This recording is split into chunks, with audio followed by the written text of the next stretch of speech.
reason why I talk about it the way I do and how much I appreciate it. A lot of people don't know who I am anymore. I've been out of the business for a long, long, long, long time until Paradise Alley was fortunate enough to bring me on board to do some commentary, some publicity work, and work for the company and be a part of this. It's been a long time, going through a lot of personal tragedies and a lot of things, but I survived 25 years behind the walls. I'm very proud of that service work in the law enforcement. It's another big reason, besides personal injury and sacrifice and starting a family when I was in my early 20s, of when I went to wrestling school. I went to wrestling school in 1984 at the Quest facility in Orange with Kenny Passarello, and that's where I met Mario Mancini and Tony Altamori and his nephew Robbie Altamori and the likes of Tony Gurria and Roma and David Schultz and the Samoans and all the different people that came through that school. That's where Perez went briefly and Mark Thomas and guys like that. Now, I didn't make it that well. Mario's crew of Gino Carabello and them. At that time, dude, I was jacked. I was in great shape. And I had that injury, had the broken back, had the broken legs, but I recovered. Wasn't going to get in there and be a pussy and tell people you can't do it. But they beat me from pillar to post. I walked out of there with my tail tucked in between my legs after a couple of weeks of getting pounded. And mind you, it was a lot different in the 80s than it is now, training in a wrestling school. But I sucked it up. I walked away, ended up behind the walls, never let that passion go. And then this is where it started. Started a family. So that's at 21, Donnie, where I learned that lesson the hard way about respect in an old school wrestling school. Fast forward 5 years later, I go on the road with a good friend of mine who is now in law enforcement, takes me on the road, and I meet the Tonga Kid and Big Sam and Junior, who's Rikishi, and the Wild Samoans. And I'm working out at World Gym in Hampton, the legendary World Gym where the guys from the World Wrestling Federation trained with Don Morocco, Jesse Ventura, Mr. Fuji, Ivan Putski, the list goes on. So I'm becoming embedded and embroidered with these guys as a young man. And I'm bouncing and working in all the local nightclubs. So I hook up with the Tonga Kid before he went big time and teamed up with Piper and became the substitute. And we traveled and partied and learned like you wouldn't believe. And that was in the early 80s. Fast forward to this part here, and I'm rambling around. I went on the road with Samoan SWAT team when they were feuding with the Road Warriors.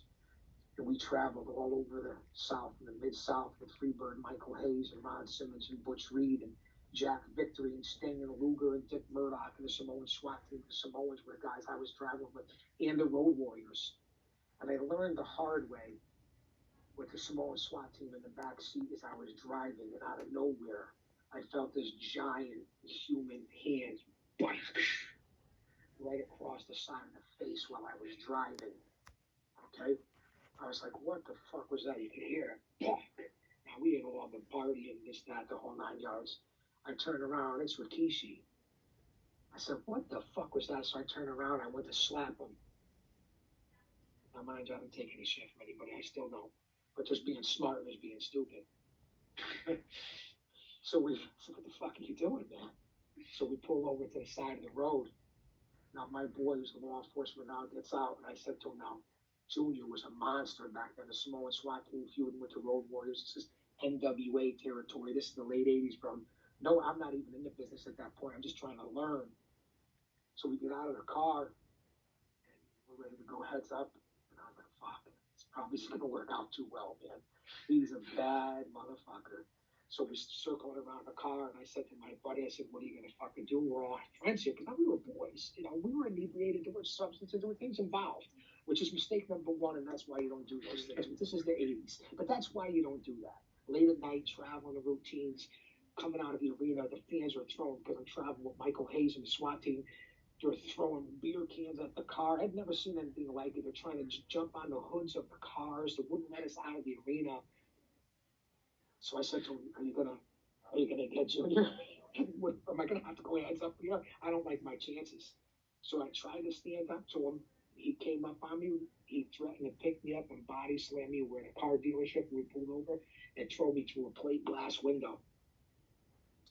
Now, I was a big boy. I was a bad, legit guy back then, but they were nowhere to be. It ended up to where my boy finally got in between us. We came to our senses under the inebriation. He didn't kill me. Small SWAT team didn't kill me. We became very good friends for 40 years now. We went across the diner, had breakfast. You know, I was almost in tears. I was so upset. And I asked Junior, I asked Rikishi, I said, Jesus Christ, man. And I said, what the fuck? Bro, we were brothers, man, on the road, this, that, we're traveling all over. He said, it's about respect, big daddy. It's about respect. I said, respect. I said, I have never disrespected you or the Samoan dynasty or anything like that. That is 25, none of the business, the boys, this, that. Again, other substances under the influence, maybe taking it out of context. And he apologized to me. And we became good friends, man, that led to work with all the other Samoans from Lloyd on a line now to Yoko, God rest his soul, Umaga, ended up becoming lifelong friends to where the next day they had a big match with the Road Warriors in Baltimore Civic Center. And I'll never forget this to the day I die. I'm there with my boy, who's the boys with the Samoans who become my family, actually blood brothers. And we're sitting at the Baltimore Arena, and it's one of the most famous cards of the feud between SST and the Road Warriors. And here comes Animal and Hawk as I'm sitting on the bench, and the Samoans are sitting behind me, and I hear Hawk and Animal, and I'm like, what the fuck, man? Is this real? You know what I mean? Hawk comes up and goes, hey, Big Daddy, I heard you guys do a little scrap last night.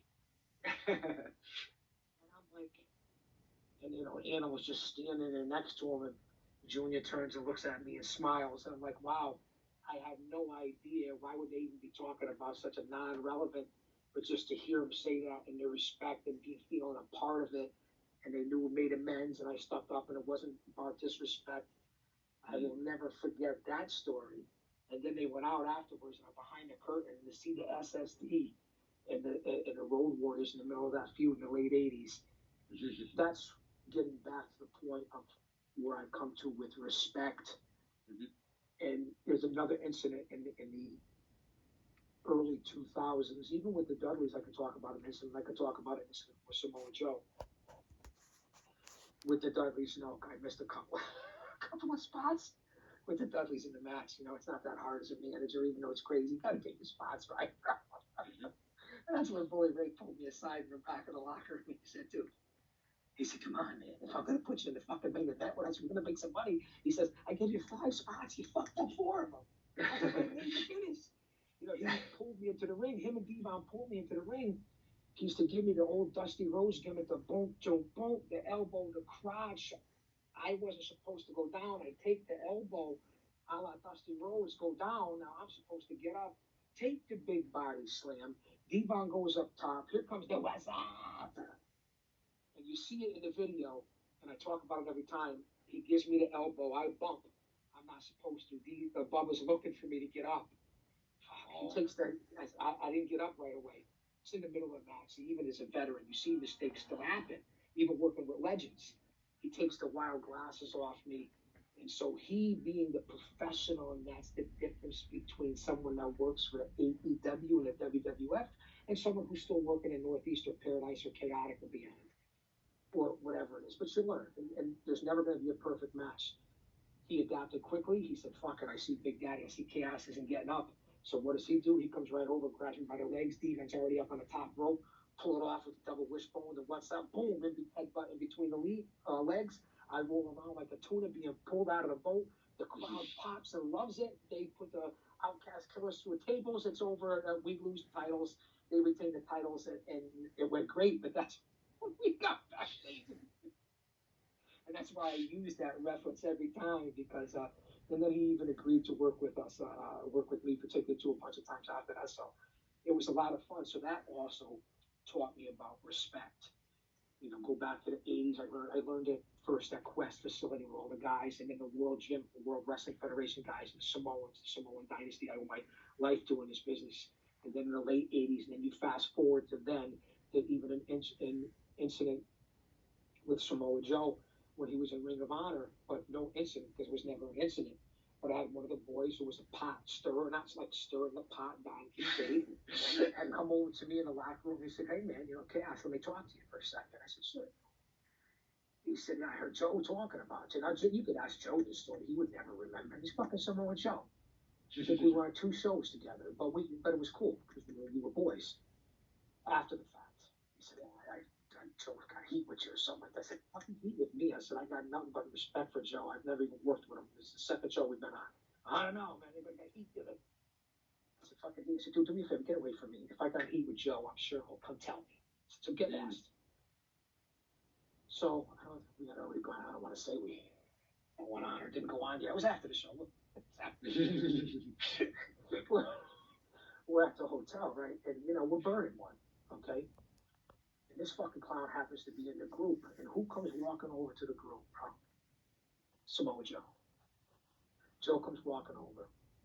So now there's a whole bunch of us and this, that. So I look at Joe. No, there's no heat, no problem. I said, Joe, can I talk to you for a second? He said, yeah, sure. So we walk away from the group. I said, bro, I said, I got heat with you or something like that. And he said, but Dad, I said, what the fuck are you talking about? I don't know if he used the word fuck. He said, what are you talking about? He looked at me like I had three heads. I said, I don't know, Joe. Somebody approached me in the locker room, this, that. I'm bummed. So I'm not going to stick him out, throw him out there because he is supposed to be someone that I consider a friend. But now I got to look at him differently. He said, maybe he heard something with some sort of heat. And Joe said, bro, ain't no heat here, bro. He said, we all good, man. Then, whatever. But coolest dude in the world, cool, but it also taught me about how you handle things and with respect, and also being around different locker rooms with tough, legit, badass guys like Primo Carnera, Tony DeVito, John Diamond, Jimmy Snuka, the bullies, real people in the locker rooms, the Dudley boys and stuff like that. And we can get on to stories where I see people say, watch Chaos, watch this, I got him in the ring and take out shoots and get him in the ring. You don't want to go along. You don't want to do this. You want to come tell me what you want to do in the ring? I got you. And I could tell you a story about the 7-footer Primo Carnera and what happened to someone who said the same thing to him. He told us, he said, stand there. He said, watch what I do to this motherfucker. Damn straight, he didn't come back into the locker room all lumped up, wondering what the fuck happened. He said, don't you ever disrespect me like that again. I learned a lot by watching and a couple times being on the receiving end, but even through local legends, guys like Justin Credible, who's a local legend here in Connecticut. He's another smart guy who's been through the business and been from the pillars to post, from the bottom to the top. Who knows everything, who I respect. And he also has a lot of locker rooms around here in Connecticut, and Jason Knight too, that were very influential in showing talent, respect. So it's a totally different story. I know I went on a long way about that, but that's how you learn respect, and that's where Roma and Paradise Alley and all this stuff comes together. Mm-hmm. So smart observation there.